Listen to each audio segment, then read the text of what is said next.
En Galates 4, le verset 19. Galates 4, 19. Oui. Mes enfants, Oui.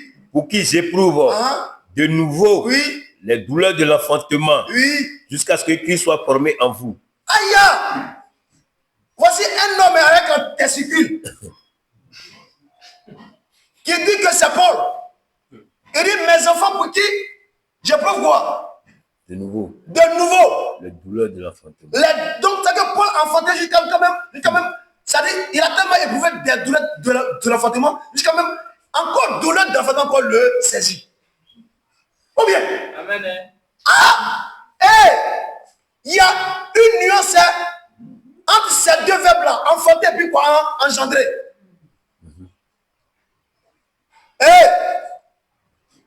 Engendrer là, c'est un peu plus large.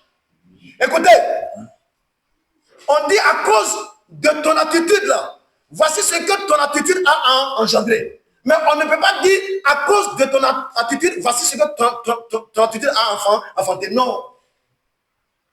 Donc ton attitude a eu une conséquence. Ou bien, c'est ça.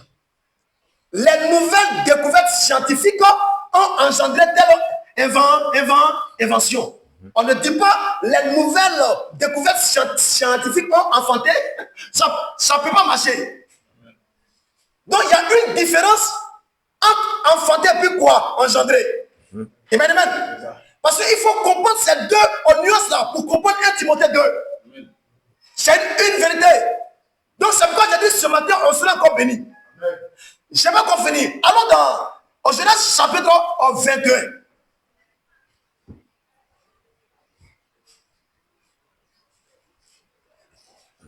Oui. Le verset 1. Genèse 21. Oui. Le verset 1. Oui. L'Éternel se souvient de ce qu'il avait dit à Sarah. Et l'Éternel accomplit pour Sarah ce qu'il avait promis. Sarah devint enceinte. Et elle enfanta. Un fils à Abraham. Elle enfanta un fils à Abraham. Maintenant, si l'enfantement relève de la femme et que l'engendrement relève de qui? L'homme. Mais pourquoi l'apôtre Paul dit dans Galates 4, 19 que mes enfants spirituels pour qui j'éprouve de nouveau les douleurs de l'enfantement? En d'autres termes, Paul devait dire mes enfants pour qui j'éprouve les douleurs de quoi? L'engendrement. Il faut prendre même Luc chapitre 2. On va voir le sujet qui concerne la naissance de Jésus. Amen, amen. Oui. Luc chapitre 2. Oui. À partir du verset 6 au verset 7. Pendant qu'ils étaient là, le temps où Marie devait accoucher arriva. Oui. Au verset 7. Et elle enfanta son fils premier-né. Donc l'enfantement relève de qui? De quelle espèce? De la femme. Physique. Ou bien le premier Adam homme, le second Adam homme. Or il est écrit que c'est l'homme qui engendre. Donc si c'est l'homme qui engendre, on sera suivi que le premier Adam a quoi engendré. Mais quand il nous engendre là, on est avec une nature qui est pécheresse.